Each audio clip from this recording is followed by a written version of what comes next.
내년 재선에 도전하는 조 바이든 미 대통령이 2020년 대선에서 집권 동력이었던 경합주 여성 유권자들의 표심을 잃을 위기에 있다는 여론조사 결과가 나왔습니다. 8개 주 경합주 유권자들을 대상으로 실시한 여론조사 결과 네바다, 위스콘신 주에서는 제3의 후보가 있기를 바란다는 여성 응답자의 비율이 남성보다 높았으며 미시간, 애리조나, 플로리다 주에서도 절반을 훌쩍 넘는 남녀 응답자가 제3의 후보를 원한다고 답했습니다.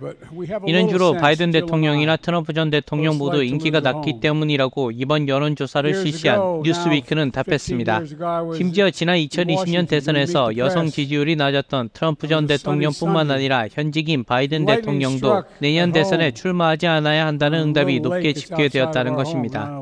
미시간주 여성 응답자 중 4명 중 3명이 바이든 대통령이 내년에 출마해서는 안 된다고 답했으며 노스캐롤라이나 주와 네바다 주에서는 여성 응답자 78%가 바이든 대통령이 연임을 위해 출마해서는 안 된다고 답했습니다.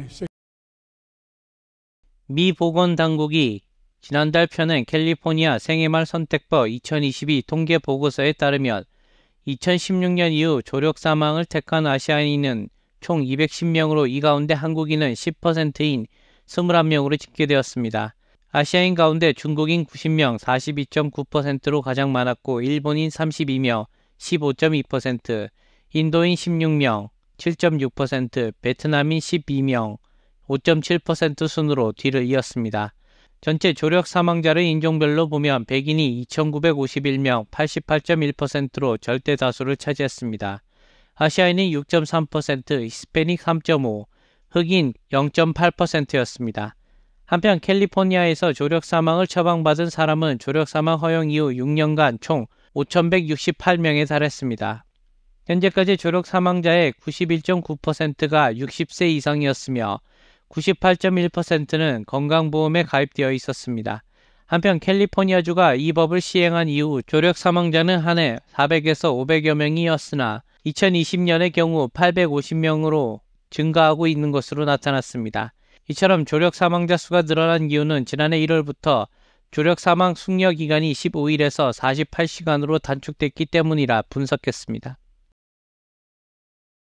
난가주 유명 매장을 대상으로 한 대강도가 연일 극성입니다. 이번에 아케이디아 지역 산타아니타 몰 안에 있는 메이시스 백화점 내 크리스찬 디올 매장이 털렸습니다. 후드티를 입고 마스크를 착용한 약 5명의 대강도가 물건을 고르듯 향수, 화장품 등 매장 내 진열 제품을 쓸어갑니다.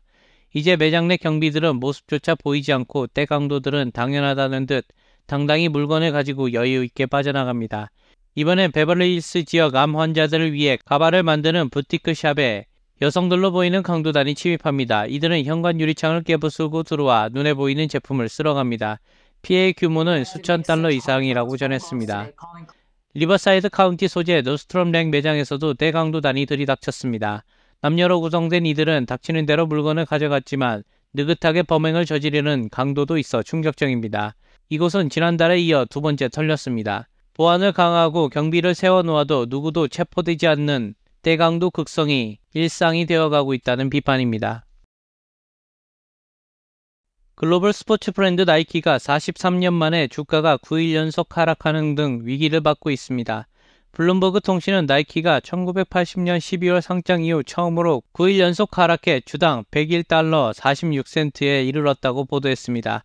같은 기간 기업 가치는 130억 달러 줄었습니다. 나이키의 문제는 주요 소매 고객인 딕스 스포츠 굿즈사가 실망스러운 2분기 실적을 기록한 데 이어 소매 상점에서 절도가 증가하면서 수익 전망을 하향 조정한 결과입니다. 특히 핵심 성장 지역인 중국에서 증가율이 둔화되는 것도 문제입니다. 지난달 중국 판매 증가 예측치는 4%였지만 실제는 2.5%에 머물렀습니다. 블룸버그에 따르면 나이키는 올 6월 말 분기 실적에서 시장 전망치를 밑도는 주당 이익을 발표하며 여전히 초과 재고를 할인된 가격으로 팔기 위해 노력하고 있습니다. 하지만 분석가들은 지속적인 높은 재고 수준에 투자자의 우려를 불러일으켰을 가능성이 높으며 판촉 행사는 마진에 부정적인 영향을 미치게 될 것이라고 전했습니다.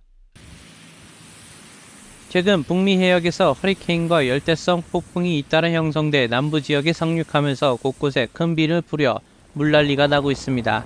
국립 허리케인 센터에 따르면 북미와 가까운 멕시코만과 카리브해의 열대성 폭풍과 열대성 저기압 4개가 39시간 만에 잇따라 형성돼 미 남부와 인근 섬들에 영향을 주고 있다는 것입니다. 이들 4개 모두 당초 허리케인에 맞먹는 강력한 위력으로 형성돼 각각 헤럴드, 프랭클린, 에밀리, 거트라는 이름이 붙여졌으며 이들 중 헤럴드는 대서양에서 북서쪽으로 빠르게 이동해 어제 텍사스주 남부에 상륙하면서 시속 30마일의 강풍이 불면서 전선과 나무들을 쓰러뜨려 2만여 가구의 정전을 일으켰습니다. 오늘도 최대 5인치에 달하는 강수량이 예보돼 침수 등의 비 피해가 이어졌습니다. 전문가들은 기후변화와 엘니뇨 현상이 결합해 해수면 온도가 극단적으로 높아진 것이 주된 원인이라고 분석했습니다. 지난 2010년부터 2020년까지 변호를 요구했던 고객들 돈 1,500만 달러를 횡령해 부패한 법률 전문가의 상징으로 떠오른 톰 지라디 변호사가 오늘 LA 형사법원에서 심리를 받았습니다. 톰 지라디는 유명 TV 드라마 Real Housewives of Beverly Hills에 출연한 배우 에리카 제인의 남편으로 현재는 별거 중인 상황입니다. 톰 지라디는 지난 1993년 한 작은 마을에 소규모 지하수를 오염시킨 혐의로 이 지역 가스전기 회사를 상대로 공익소송을 제기한 로펌 일원으로 2001년 줄리아 로버츠 주연 영화로까지 나오면서 명성을 높였습니다. 하지만 고객들의 돈을 갈취하면서 약 200억 건에 대한 불만 접수가 이루어지자 윌셔 블루버드에 있는 톰 지라디 로펌은 문을 닫고 5억 달러가 넘는 민사소송이 제기된 바 있습니다. 현재는 캘리포니아주 변호사협회로부터 변호사 지역 제명 처분을 받은 상태로 오늘 심리 참석 전 파산보호 신청 7 절차를 진행하는 동시에 알츠하이머 진단을 받아 재판을 받기 어렵다 호소해왔습니다.